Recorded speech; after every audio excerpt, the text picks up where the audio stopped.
Welcome dear students.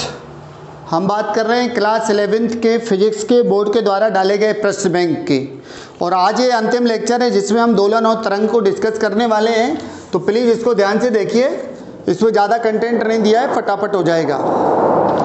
अगर आपने पुराना नहीं पढ़ा है तो प्लीज़ उसको ज़रूर पढ़ लीजिए। कारण उसका परीक्षा आप भले घर पे बैठे दे लो, पास भले हो जाओ घर पे बैठे बिना पढ़े, लेकिन दिमाग में तो तभी आएगा जब आपने मेहनत की होगी। दुनिया में रोजगार तभी मिलेगा जब आपके अंदर योग्यता होगी। ठीक, तो योग्यता सीखने से आती है। तो प्लीज़ इस चक्कर में मत रहना कि परीक्षा घर से हो रही है तो अब पढ़ना नहीं है, तो अब पढ़ना भी नहीं है ना। चलो आ जाओ फटाफट।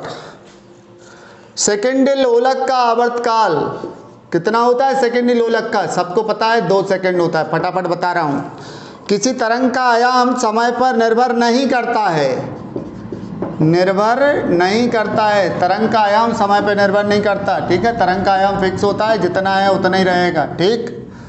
तीसरी बात, सरल आवर्त गति में त्वरण विस्थापन के समानुपाती होता है। समानुपाती व विपरीत, ऐसा लिख दो तो मज़ा आ जाएगा। त्वरण विस्थापन के ऐसा होता है, समानुपाती और ऋण का चिन्ह हो गया तो विपरीत। चौथा खाली स्थान, बाह्य आवर्ती बल के अधीन दोलन को कैसे दोलन कहते हैं? जब बाहर के बल के प्रभाव में दोलन हो तो ये कहलाते हैं बच्चों प्रणोदित दोलन। प्रणोदित दोलन कहते हैं इनको, अंग्रेजी में बोलते हैं फोर्स्ड ऑसिलेशंस। क्या बोलते हैं बच्चों? प्रणोदित दोलन बोलते हैं। अगला, आपतित और परावर्तित तरंगों के बीच हैं गधे कहीं के, कैसा क्वेश्चन दे दिया, क्वेश्चन ही गलत है। आपतित और परावर्तित तरंगों के बीच कितने का कालांतर होता है? देखो, कोई तरंग इधर जा रही है, अब अगर ये दृढ़ दीवार से लौटी तो 180 डिग्री का कालांतर होता है, और मुक्त सिरे से लौटी तो कोई कालांतर नहीं होता है, ठीक है। तो इसमें आंसर आएगा 0 डिग्री या 180 डिग्री। 0 डिग्री कब? मुक्त सिरे से परावर्तन जब होगा, तो मुक्त सिरे से परावर्तन में होगा 0 डिग्री का कोण, और दृढ़ दीवार से परावर्तन में होगा 180 डिग्री का कोण। कहाँ का क्वेश्चन लिख दिया, ठीक। चलो, अच्छा वाला पढ़ना है अपन को, सड़ा वाला नहीं पढ़ना। अगले हैं सही विकल्प चुनिए। सही विकल्प में क्या है भाई? पहला, प्रगामी तरंगों की चाल होती है, तो चाल बराबर क्या होता है भाई? चाल बराबर होता है चाल बराबर अपन को मालूम है कि विस्थापन बटे समय होता है। विस्थापन बटे समय, तो चाल को v से दर्शा लिया। विस्थापन लैम्डा हो गया, एक समय में चली गई तो लैम्डा बटे टी, और 1/t होता है न्यू, तो लैम्डा इंटू न्यू, v बराबर lambda into new. Option A सही है, पहले वाले में दिया है, ठीक। डोरी में तनाव बढ़ाने पर तरंग की चाल बढ़ जाती है, ठीक है। तरंग की चाल डोरी में तनाव बढ़ाने से बढ़ती है, ये भर दीजिए फटाफट। तीसरा, माध्यम में ध्वनि की चाल सबसे ज़्यादा कहाँ होती है? ठोस में होती है ना। ठोस में सबसे ज़्यादा चलती है ध्वनि, हमने बताया था। ऑप्शन ए सही है, ऊपर वाले में बढ़ती है, ऑप्शन ए सही है। चौथा, निम्न में से सरल आवर्त गति कौन सी नहीं है? सरल लोलक की गति है, स्प्रिंग में खींचें तो है, यू आकार की नली की है, वृत्तीय गति नहीं है। वृत्तीय गति सरल आवर्त गति नहीं है। पांचवा, कौन सा फलन सरल आवर्त गति को प्रदर्शित नहीं करता है? पहला करता, दूसरा करता, तीसरा करता, चौथा नहीं करता, माने ऑप्शन डी गलत है इसका। सरल आवर्त गति दर्शाने के लिए घात में नहीं आना चाहिए साइन कॉस, ठीक है, ये नहीं करता। जो नहीं करता वो सही है, ठीक है। चलो ये सारे हो गए। अब लघु उत्तरीय प्रश्न देख लो, 2-2 नंबर वाले, फटाफट एक्सप्लेन कर दे रहा हूँ। पूरा रिवीजन हो गया, पूरी फिजिक्स रिवाइज करवा दी बच्चों हमने, है ना। इसको ज़्यादा से ज़्यादा शेयर कर देना, सब बच्चों को बता देना सबसे अच्छा पांडे जी पढ़ा रहे हैं, है ना। तो 12th में सब लोग ज्वाइन कर लें क्लास, और स्टार्टिंग से ही मज़ा आ जाए एकदम पढ़ने में। 11th तो ठीक है, हो गई बर्बाद कोरोना के चक्कर में। पूरा सिलेबस पढ़ाने के साथ पूरी प्रश्न बैंक ईमानदारी से पढ़ाया कि नहीं पढ़ाया बताइए, ठीक है। इसलिए ये बात 10 लोगों को आपको बतानी चाहिए, है ना। घर पे बैठे बैठे नहीं तो क्या होगा, या अपन अच्छा काम कर रहे हैं और अपना फैलेगा भी नहीं। सरल लोलक का आवर्तकाल किन किन कारकों पर निर्भर करता है? देखो भाई, सरल लोलक का आवर्तकाल तो दो ही चीज़ों पर निर्भर कर रहा है। कहीं पे? प्रभावी लंबाई पर और गुरुत्वीय त्वरण पर। प्रभावी लंबाई के क्या होता है? वर्गमूल के समानुपाती होता है, और गुरुत्वीय त्वरण के वर्गमूल के व्युत्क्रमानुपाती होता है। दो चीज़ों पर निर्भर करता है। दूसरा, कोई व्यक्ति कलाई घड़ी, आज हम घड़ी नहीं बांधे, रोज घड़ी बांधे रहते थे, कलाई घड़ी बांधे किसी मीनार की चोटी से गिरता है तो क्या ये गिरते समय सही समय बताएगी? हाँ बताएगी। आंसर है हाँ बताएगी। लेकिन अगर लोलक वाली घड़ी होती तो वो नहीं बताती। सरल लोलक का आवर्तकाल ये है, जब गिरेगा, मुक्त रूप से गिरेगा तो वो भी बताती है ना। भारहीनता, उसमें तो G 9.8 होता, ठीक है, तो बताएगी, है ना। लेकिन लोलक वाली घड़ी ऊपर ले जाएं अगर उपग्रह के अंदर ले जाएं तो G 0 हो जाता है, या पृथ्वी के केंद्र पर ले जाएं तो G 0 हो जाता है, तो वो घड़ी चलना बंद हो जाती है। ठीक, तो उपग्रह में लोलक वाली घड़ी नहीं चलती। कौन सी घड़ी? कलाई वाली घड़ी चल जाएगी, है ना। स्प्रिंग से चल रही है, इसके अंदर स्थितिज ऊर्जा भरी हुई है, स्प्रिंग को घुमा के भरा हुआ है, यांत्रिक ऊर्जा है। ठीक, तो हाथ वाली घड़ी पे कोई प्रभाव नहीं पड़ेगा गिरने पे। बात ये इतनी सी थी। तीसरा क्वेश्चन है, अनुनाद क्या है? स्पष्ट कीजिए। जब किसी वस्तु पर आरोपित बाह्य आवर्ती बल की आवृत्ति वस्तु की स्वाभाविक आवृत्ति के बराबर हो जाती है तो वस्तु बड़े बड़े आयाम के दोलन या कंपन करने लगती है। इन दोलनों को अनुनादी दोलन और इस घटना को अनुनाद कहते हैं। मजा आया? सुन लेना दोबारा। व्यतिकरण और विस्पंद में अंतर बताइए। तो जब दो परिगामी तरंग किसी माध्यम में एक ही सरल रेखा के अनुदेश गति करती हैं, जबकि उनकी आवृत्तियां बिल्कुल समान हों और आयाम थोड़े भिन्न हों, तो उनके अध्यारोपण से ऐसी तरंग बनती है जिसकी तीव्रता अलग अलग बिंदुओं पर अलग अलग होती है। इस घटना को व्यतिकरण कहते हैं। और यानी फिर से चुनाव परिभाषा बड़ी हो गई समझाने के चक्कर में। जब लगभग समान आयाम और बिल्कुल समान आवृत्ति की दो तरंगें किसी माध्यम में एक ही सरल रेखा के अनुदिश गति करती हैं तो माध्यम के भिन्न भिन्न बिंदुओं पर परिणामी तरंग की तीव्रता भिन्न भिन्न होती है। इस घटना को व्यतिकरण कहते हैं। इसकी शर्त है कि ये तरंगें कला संबद्ध होनी चाहिए। इसमें क्या है? दूसरा क्या है? विस्पंद। विस्पंद है ध्वनि के केस में है, आवाज़ एक ही जगह पे कम ज़्यादा। व्यतिकरण में अलग अलग स्थितियों पे आवाज़ कम ज़्यादा होती है, इसमें एक ही जगह आवाज़ कम ज़्यादा होती है। कैसे? सुनिए।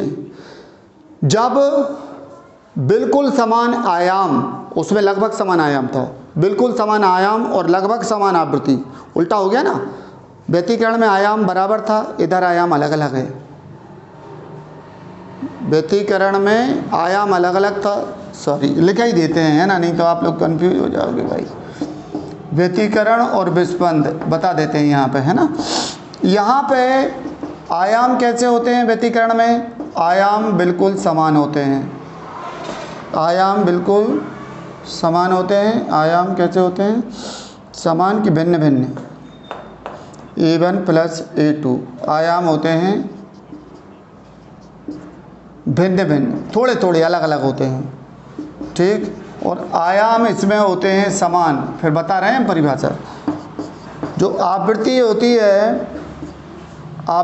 है इसमें एकदम समान, और इसमें आवृत्ति होती है भिन्न भिन्न। आप सुन लो परिभाषा, है ना।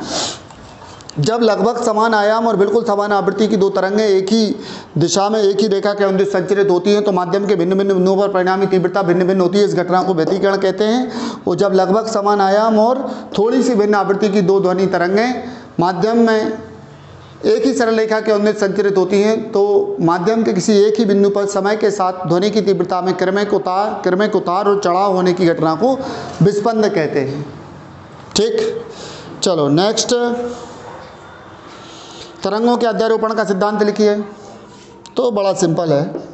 किसी बिंदु पर जब दो अथवा अधिक तरंगें एक साथ पहुंचती हैं तो उस बिंदु का परिणामी विस्थापन उन तरंगों के द्वारा उत्पन्न अलग अलग विस्थापनों के सदिश योग के बराबर होता है। ये है अध्यारोपण का सिद्धांत। 5वां क्वेश्चन था ये। अनुदैर्ध्य और अनुप्रस्थ तरंगों में अंतर लिखिए। अनुदैर्ध्य तरंगें कैसी होती हैं? इनमें माध्यम के कण तरंग संचरण की दिशा के अनुदिश कंपन करते हैं। अनुप्रस्थ में तरंग संचरण की दिशा के लंबवत कंपन करते हैं। अनुदैर्ध्य तरंगें सुरंग और गर्त के रूप में, अनुदैर्ध्य तरंगें संपीड़न और विरलन के रूप में आगे बढ़ती हैं। अनुप्रस्थ तरंगें सुरंग और गर्त के रूप में आगे बढ़ती हैं। ठीक हो गए 2 नंबर। चलो और क्या, 3 अंक वाले। अब बड़े बड़े क्वेश्चन हैं, बड़े बड़े क्वेश्चन हैं। क्या है भाई?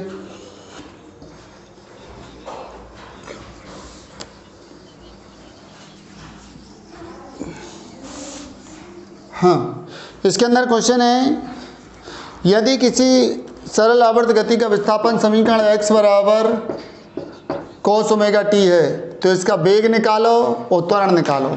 तो वेग क्या होता है? विस्थापन का अवकलन होता है, तो इसका अवकलन कर दो।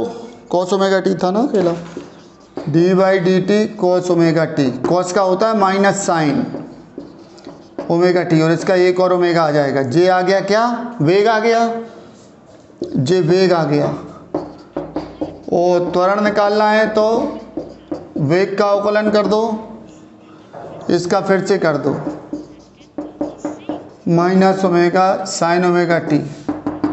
ओमेगा बाहर आ गया, साइन का अवकलन हो गया कोस ओमेगा टी, एक और ओमेगा आ गया तो minus omega square cos omega T, J है 1। ये आ गया बच्चों क्या? त्वरण समीकरण, और ये आ गया वेग समीकरण। अगला क्वेश्चन, सरल लोलक के आवर्तकाल का सूत्र स्थापित कीजिए। सरल लोलक का जो आवर्तकाल है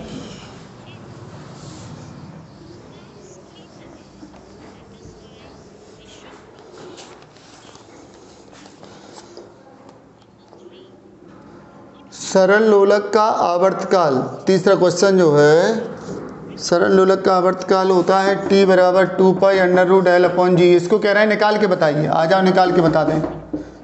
ये कोई वस्तु को लटकाया है, mg नीचे को लगेगा, इसको थोड़ा सा हमने यहाँ पे विस्थापित कर दिया थीटा एंगल पे, तो ये नीचे को लगेगा भार mg। ठीक, अंदर की तरफ कौन सा बल लगेगा? इधर पे कौन सा लगेगा? ये थीटा होगा। ये समांतर रेखा है, ये संगत कोण बराबर, तो ये हो गया mg cos थीटा। अंदर को आएगा mg sin थीटा।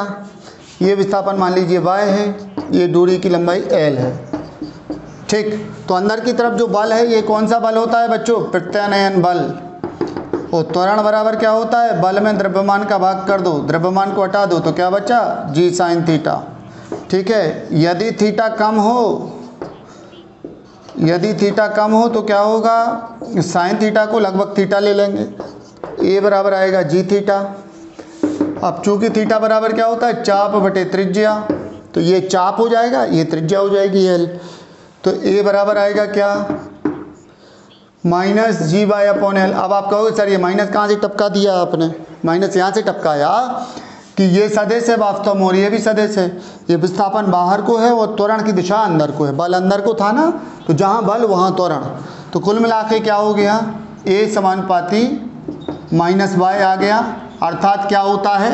सरल लोलक की गति सरल आवर्त गति होती है, ये सिद्ध हो गया। और क्या दूसरा चाहिए हमें? दूसरा अब हमें चाहिए इसके आवर्तकाल का व्यंजक। ठीक, तो इसी से देखो, a बराबर g/L ले लिया, तो इसमें y/a क्या आ गया? L/g आ गया। y/a इक्वल्स टू L/g, ऐसा आ गया। अब चूंकि दुनिया की कोई भी सरल आवर्त गति है उसका आवर्तकाल क्या होता है? दिख रहा है कि नहीं दिख रहा है? कोई भी सरल आवर्त गति है दुनिया की, उसका आवर्तकाल होता है y/a। y/a का मतलब यहाँ पे है L/g, तो t बराबर 2 पाई √L/g। क्या हो गया ये हो गया बच्चों सरल लोलक का आवर्तकाल। फिर कह रहे हैं प्रगामी और अप्रगामी तरंगों में अंतर स्पष्ट कीजिए। तो ये हमने समझाए हैं खूब अच्छे से, आप लोगों को किताब में से पढ़ सकते हो, फिर भी सुन लो। प्रगामी तरंगों के साथ ऊर्जा का संचरण होता है, अप्रगामी के साथ नहीं होता। प्रगामी तरंगें समय के साथ माध्यम में आगे बढ़ती हैं, अप्रगामी तरंगें नहीं बढ़ती। प्रगामी तरंगों के संचरण के कारण माध्यम में निस्पंद और प्रस्पंद नहीं बनते, अप्रगामी तरंगों में बनते हैं। प्रगामी तरंगें खुले माध्यम में उत्पन्न होती हैं, अप्रगामी तरंगें बंद माध्यम में उत्पन्न होती हैं। और प्रगामी तरंगें बंद में भी हो सकती है, लेकिन अप्रगामी तरंगें केवल बद्ध माध्यम में ही उत्पन्न होगी। ठीक, फिर एक कौन सा छठवां, सरल आवर्त गति में गतिज ऊर्जा और स्थितिज ऊर्जा ज्ञात कीजिए। सरल आवर्त गति में गतिज ऊर्जा और स्थितिज ऊर्जा ज्ञात कीजिए। ठीक, बड़ा सिंपल है।